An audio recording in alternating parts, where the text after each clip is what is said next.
வெளிப்படுத்தின விசேஷம் 2ஆம் அதிகாரம்.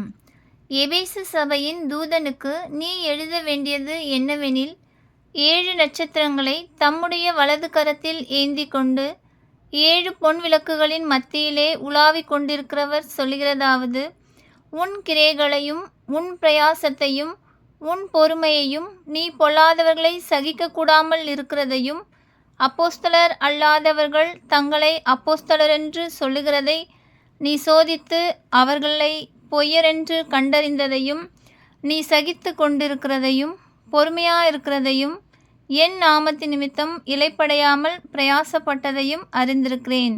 ஆனாலும் நீ ஆதியில் கொண்டிருந்த அன்பை விட்டாய் என்று உன் பேரில் எனக்கு குறை உண்டு. ஆகையால் நீ இன்ன நிலைமையிலிருந்து விழுந்தாய் என்பதை நினைத்து மனம் திரும்பி ஆதியில் செய்த கிரியைகளை செய்வாய் ஆக. இல்லாவிட்டால் நான் சீக்கிரமாய் உன்னிடத்தில் வந்து, நீ மனந்திரும்பாத பட்சத்தில் உன் விளக்கு தண்டை அதனிடத்தில் நின்று நீக்கி விடுவேன். நான் வெறுக்கிற நிக்கோலாய் மதஸ்தரின் கிரியைகளை நீயும் வெறுக்கிறாய். இது உன்னிடத்தில் உண்டு. ஆவியானவர் சபைகளுக்கு சொல்லுகிறதை காதுள்ளவன் கேட்க கடவன். ஜெயம் கொள்ளுகிறவன் எவனோ அவனுக்கு தேவனுடைய பரதீசின் மத்தியில் இருக்கிற ஜீவ விருட்சத்தின் கனியை புசிக்க கொடுப்பேன் என்று எழுது. சிமிர்னா சபையின் தூதனுக்கு நீ எழுத வேண்டியது என்னவெனில், முந்தினவரும் பிந்தினவரும் மரித்திருந்து பிழைத்தவருமானவர் சொல்லுகிறதாவது: உன் கிரியைகளையும் உன் உபத்திரவத்தையும், நீ ஐஸ்வர்யம் உள்ளவனாய் இருந்தும் உனக்கிருக்கிற தரித்திரத்தையும், தங்களை யூதரென்று சொல்லியும் யூதராயிராமல் சாத்தானுடைய கூட்டமாயிருக்கிறவர்கள் செய்யும் தூஷணத்தையும் அறிந்திருக்கிறேன். நீ படப்போகிற பாடுகளை குறித்து எவ்வளவும் பயப்படாதே. இதோ நீங்கள் சோதிக்கப்படும் பொருட்டாக பிசாசானவன் உங்களில் சிலரை காவலில் போடுவான். 10 நாள் உபத்திரவப்படுவீர்கள். ஆகிலும் நீ மரண பரியந்தம் உண்மையாயிரு. அப்பொழுது ஜீவ கிரீடத்தை உனக்கு தருவேன். ஆவியானவர் சபைகளுக்கு சொல்லுகிறதை காதுள்ளவன் கேட்க கடவன். ஜெயம் கொள்கிறவன் 2ஆம் மரணத்தினால் சேதமடைவதில்லை என்று எழுது.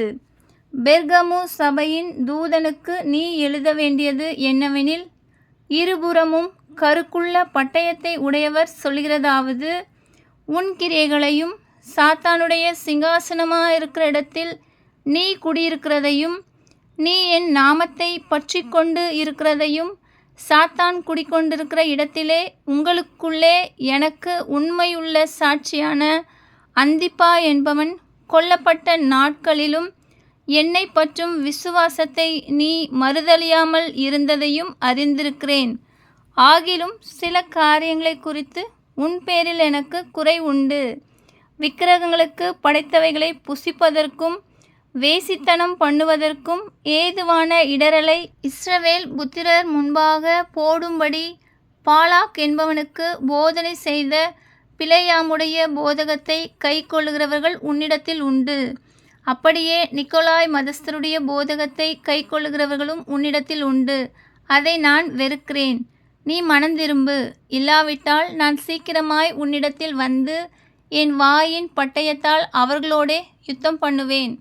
ஆவியானவர் சபைகளுக்கு சொல்லுகிறதை காதுள்ளவன் கேட்க கடவன்.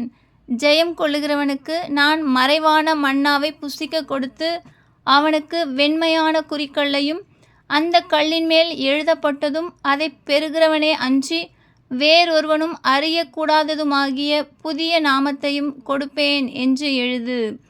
தியத்திரா சபையின் தூதனுக்கு நீ எழுத வேண்டியது என்னவெனில், அக்கினி ஜுவாலை போன்ற கண்களும் பிரகாசமான வெண்கலம் போன்ற பாதங்களும் உள்ள தேவகுமாரன் சொல்லுகிறதாவது: உன் கிரியைகளையும் உன் அன்பையும் உன் ஊழியத்தையும் உன் விசுவாசத்தையும் உன் பொறுமையையும், நீ முன்பு செய்த கிரியைகளிலும் பின்பு செய்த கிரியைகள் அதிகமாயிருக்கிறதையும் அறிந்திருக்கிறேன். ஆகிலும் உன் பேரில் எனக்கு குறை உண்டு. என்னவெனில், தன்னை தீர்க்கதரிசி என்று சொல்லுகிற யெசபேல் என்னும் ஸ்திரீயானவள் என்னுடைய ஊழியக்காரர் வேசித்தனம் பண்ணவும் விக்கிரகங்களுக்கு படைத்தவைகளை புசிக்கவும் அவர்களுக்கு போதித்து அவர்களை வஞ்சிக்கும்படி நீ அவளுக்கு இடம் கொடுக்கிறாய்.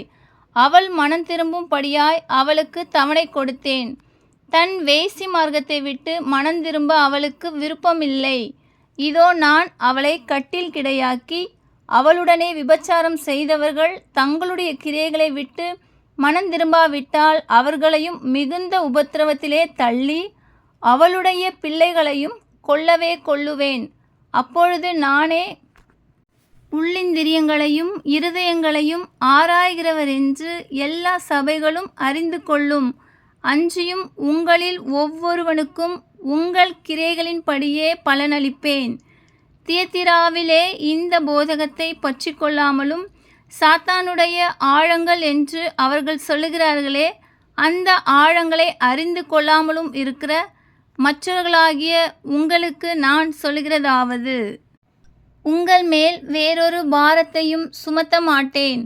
உங்களுக்குள்ளதை நான் வருமளவும் பற்றி கொண்டிருங்கள். ஜெயங்கொண்டு முடிவு பரியந்தம் என் கிரியைகளை கைக்கொள்ளுகிறவன் எவனோ அவனுக்கு நான் என் பிதாவினிடத்தில் அதிகாரம் பெற்றது போல ஜாதிகள் மேல் அதிகாரம் கொடுப்பேன். அவன் இருப்பு கோலால் அவர்களை ஆளுவான். அவர்கள் மண்பாண்டங்களைப் போல நொறுக்கப்படுவார்கள். விடிவெள்ளி நட்சத்திரத்தையும் அவனுக்கு கொடுப்பேன். ஆவியானவர் சபைகளுக்கு சொல்லுகிறதை காதுள்ளவன் கேட்க கடவன் என்று எழுது.